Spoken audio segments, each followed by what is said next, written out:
Soal ini membahas mengenai proses pembentukan urin. Nah, di sini kalian diminta untuk melengkapi tabel tentang pembentukan urin yang terjadi di ginjal. Pada tabel di soal akan ada 4 yang dibahas nih. Yang pertama nama prosesnya, kemudian tempat terjadinya proses yang sudah kalian mention atau kalian sebutkan tadi, kemudian bahan yang digunakan dalam setiap proses, serta hasil yang dihasilkan dari setiap proses. Nanti prosesnya ada 3, kalian wajib tahu ketiga-tiganya namanya apa, tempatnya di mana, bahannya apa, dan hasilnya apa untuk bisa melengkapi tabel dengan benar. Nah, kita langsung aja masuk ke pembahasan tentang proses pembentukan urin nih. Yang pertama ada filtrasi.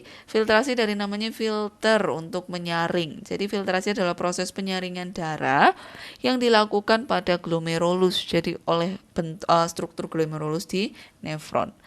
Bahan yang cukup kecil bisa lolos dari filternya. Jadi kalau filter kan prinsipnya kayak gitu. Yang cukup kecil bisa lolos, yang enggak kecil, yang ukurannya besar akan ditahan, jadi nggak sampai lolos. Di sini yang dibentuk adalah urin primer. Jadi yang disaring darah terjadi di glomerulus, yang kecil bisa lolos, hasilnya urin primer. Kemudian proses yang kedua adalah reabsorpsi. Re itu bahasa untuk kembali. Jadi re kembali, absorpsi penyerapan. Jadi penyerapan kembali. Di sini yang diserap kembali adalah senyawa-senyawa yang tadi lolos waktu filtrasi tapi sebenarnya masih dibutuhkan tubuh. Misalnya glukosa, kemudian asam amino, semua yang masih dibutuhkan tubuh ini diserap lagi sewaktu reabsorpsi. Ini senyawa yang masih dibutuhkan diserap terjadi di tubulus contortus proximal. Jadi tubulus yang pertama kali keluar dari glomerulus atau kapsula Bowman itu yang proksimal. Di sinilah terjadi reabsorpsi. Yang direabsorpsi adalah urin primer, yang dihasilkan adalah urin sekunder. Kemudian yang ketiga adalah augmentasi. Augmentasi ini biasanya juga disebut istilah mudahnya penambahan zat-zat yang tidak dibutuhkan. Karena di sini juga memang terjadi penambahan zat-zat yang mau dikeluarin dari urin, tapi mungkin tadi nggak lolos waktu filtrasi atau keserap lagi. Nah, di sini sebenarnya selain penambahan juga terjadi penyerapan beberapa senyawa dan juga pengaturan kadar air. Jadi seberapa pekat urin yang mau dikeluarkan itu diatur di proses augmentasi. Ini semua terjadi di tubulus distal dan akhirnya menghasilkan urin yang sesungguhnya.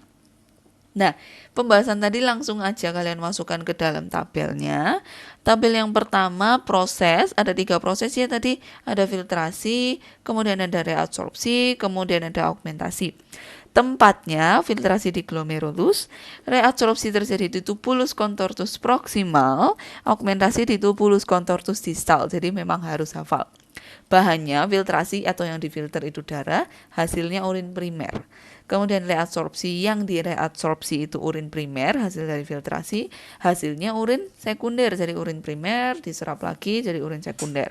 Di augmentasi bahannya urin sekunder, jadi urutan ya ini prosesnya, yang dihasilkan adalah urin sesungguhnya atau urin. Ini tadi isi dari tabel yang harus kalian lengkapi.